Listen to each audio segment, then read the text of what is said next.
Hey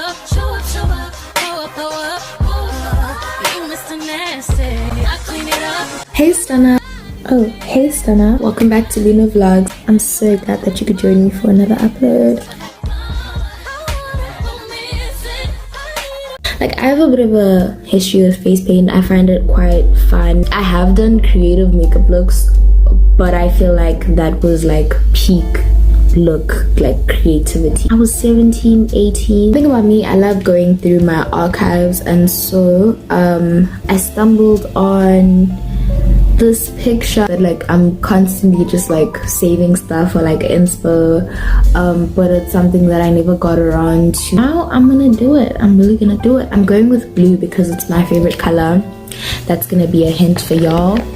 It's a perfect time to do this look because brushes, they need cleaning. I know that I seem very like fun and games on this platform, but I do serious stuff.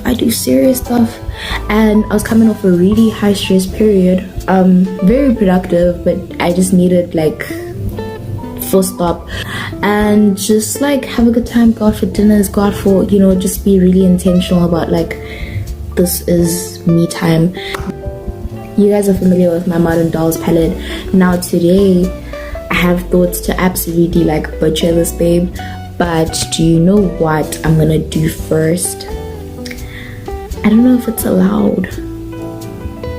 It's so exciting to start off a project knowing exactly what you want to do with it, what you want the output to be like, and because that just means the small vision that you have in mind is like, that's like the benchmark. That's like and then once you actually get into like doing it and taking inspired action, you're gonna create something really cool. I really feel like if I never got into painting, I would not be great at makeup at all. I just love how skill sets feed into each other, and I'll never not be in awe of that harmony. And it came up in conversation sparked by someone saying that it's very rare to meet an artist that's not multidisciplinary, because I feel like before you get into painting, you have to have an eye for beautiful things, which may give you a knack for cinematography, photography. You're inspired by music and so many different things. So the first step in the assertion of a creative identity is not so much of a big leap and as scary as people may make it sound.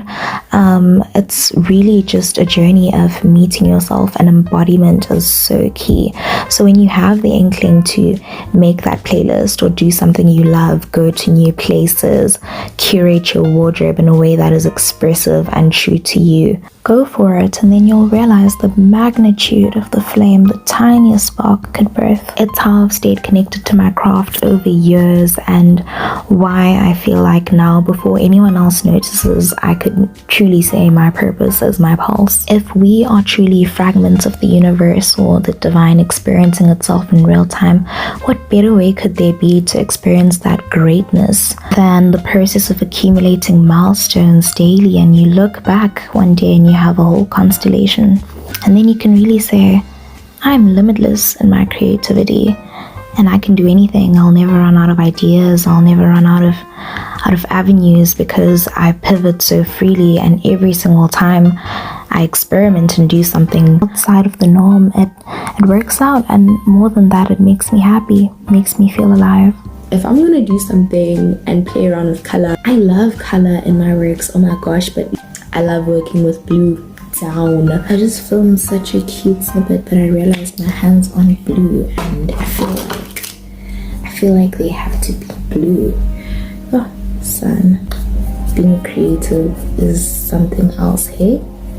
So if you've been around and followed my artist and the muse series, you'll know that over the years, the artist and the muse have sort of just become one thing.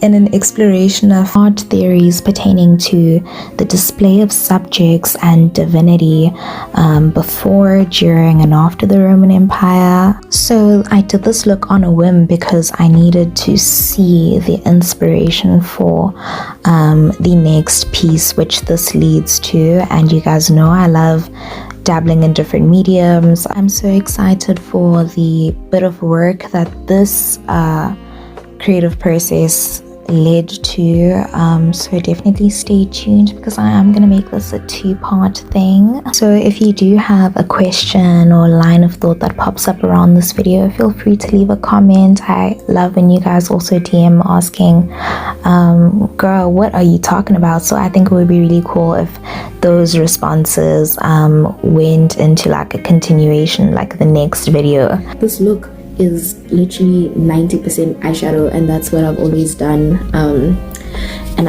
I just feel like it's a whole lot more, it's just better working with powders. I don't know what it is, and I think the fact that I'm an artist and a painter specifically really helps with a lot of the stuff, because color theory and even though my nails, oh my gosh.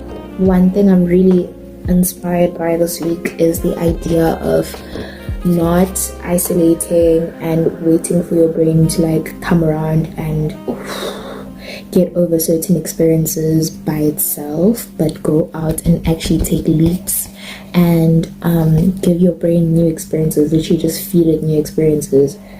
It'll have no choice but to like fold. Okay, I think that's good enough for me. I don't want my top to stop here though. Jeez. Okay, I think this is good enough for me. Honestly, I'm just gonna go around here. You guys know I'm like, this is not my natural skin color, so okay. Now for the other hand, I feel like sometimes I want to make those like, you know, those like transition videos, but it's like I genuinely never know when I'm gonna sit down and do stuff like this. Like I just be deciding. Like right now I just decided. I was in bed the whole day and I was like, I'm sick. I feel like I did a good job taking away the focus, because obviously my eyes now heavily contrast the, but I feel like having the hair be white and then my eyes aren't so, it was given a little red. It was giving fatigued, and fatigued is what I am because I'm not feeling 100, but I just enjoy being in this creative space and doing stuff for Luna Vlog.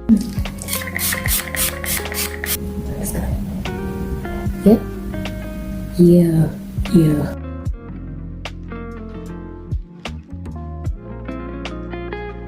If you made it this far, thank you so much for watching, and I'll see you next time. Bye, Stunna.